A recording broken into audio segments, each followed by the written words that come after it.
Hello friends, welcome to Infonet laboratory. और आज हम बात करने वाले ये नेक्स्ट ऑटोमेशन कंपनी की डिस्प्ले के बारे में, जो कि आपको motorkit.in वेबसाइट से मिल जाएगी। और इस डिस्प्ले में क्या क्या फ़ीचर्स हैं उसके बारे में बात करने वाले हैं। तो सबसे पहले तो ये क्या दिखाता है, बैटरी के वोल्टेज दिखाता है और इसके परसेंटेज दिखाता है। 100% 38.1 वोल्ट। ये बैटरी हमने 36 वोल्ट की अटैच की है। तो 36 वोल्ट की बैटरी लिथियम आयन हो तो वो 42 वोल्ट पे फुल होती है, लेकिन इसमें परसेंटेज का सेटिंग हमने अभी तक किया नहीं है। तो सबसे पहले ये किन के काम आता है वो समझ लेते हैं। जिनको प्रॉपर वोल्टेज इंडिकेशन नहीं दिख रहा है, जिनको वोल्टेज के परसेंटेज नहीं दिख रहे हैं, या फिर स्पीड मीटर में कुछ एरर है, स्पीड मीटर ठीक से नहीं चल रहा है, तो एडिशनल नया स्पीड मीटर नहीं लेना है, सिर्फ बैटरी लेवल देखने के लिए मीटर लगाना है, तो ये लगा सकते हैं। कोई बैटरी मैन्युफैक्चरर है तो बैटरी के ऊपर डिटैचेबल बैटरी है, तो कोई चार्ज करे उस टाइम पे उनको वोल्टेज देखने हो तो बैटरी के ऊपर भी स्लॉट बना के, इस तरीके का स्क्वायर स्लॉट बना के आप बैटरी के ऊपर भी इसको लगा सकते हैं। सबसे पहले सेटिंग की बात करें तो यहाँ पर सेटिंग का बटन है और यहाँ पर एक रिफ्रेश का बटन है। तो सेट करने के लिए इसमें पहले तो पावर निकाल देना है। ये सेटिंग का बटन है, उसको दबा के रखना पड़ता है और फिर उसको पावर करना पड़ता है। तो यहाँ पर आप देख सकते हैं एफ़ लिखा हुआ आ गया। एफ़ के बाद दूसरा है एल और तीसरा है पी। एफ़ का मतलब है फॉस्फेट। अगर आपकी बैटरी लिथियम फॉस्फेट बैटरी है, LFP बैटरी है, तो यहाँ पर एफ सिलेक्ट करके रखना है। एल का मतलब है लिथियम आयन और पी का मतलब है लेड एसिड। तो ये LFP तो हमने सिलेक्ट कर लिया। अभी हमें बाद में जो साइड में दिख रहे नंबर्स वो क्या है, वो है हमारे सीरीज़ ऑफ सेल्स।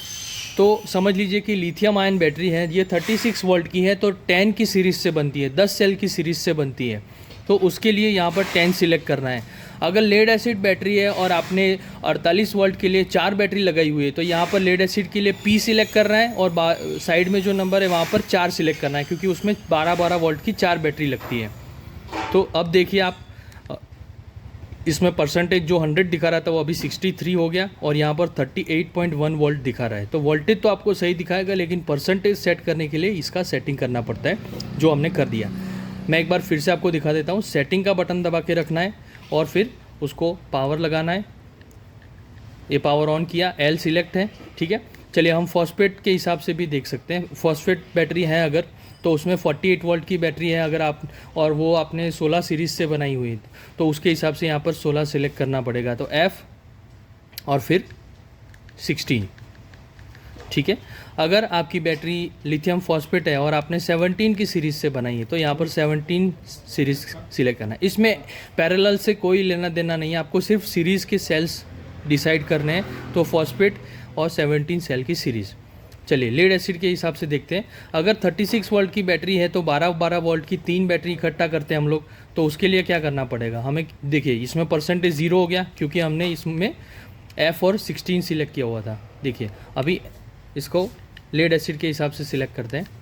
ये F,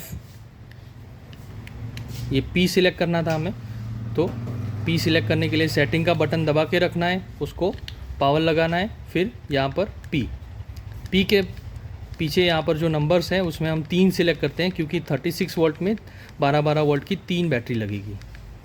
ये P सिलेक्ट हो गया और फिर उसको छोड़ देना, या फिर आप इसको अगर निकाल भी देंगे तो भी सेव हो जाएगा। हम थोड़ी देर के लिए इसको छोड़ देते हैं,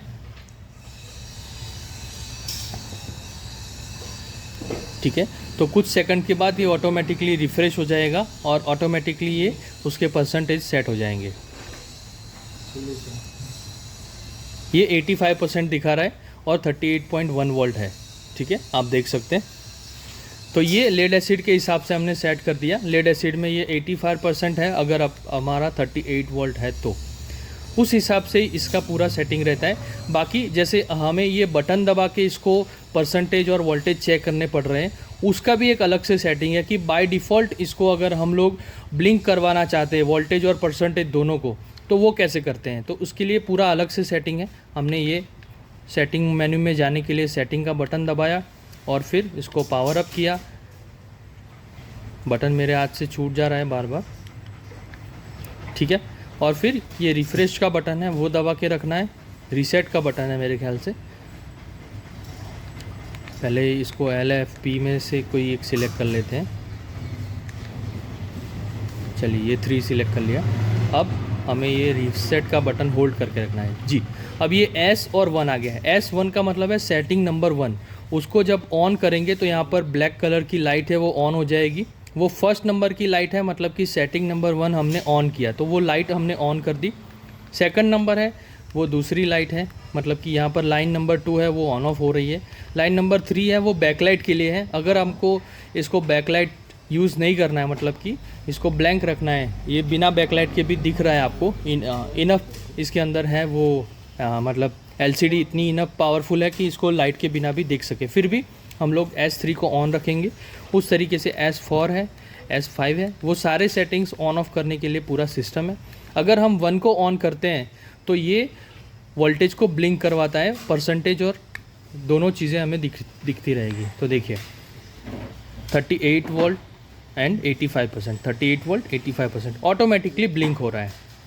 दूसरा, हमने इसको ऑटो ऑफ करवा दिया तो कुछ सेकंड के बाद ये ऑटोमेटिकली ऑफ हो जाएगा। जब तक आप बटन नहीं दबाते हैं तब तक ये ऑन नहीं होगा। तो ये भी हमने सेट कर दिया।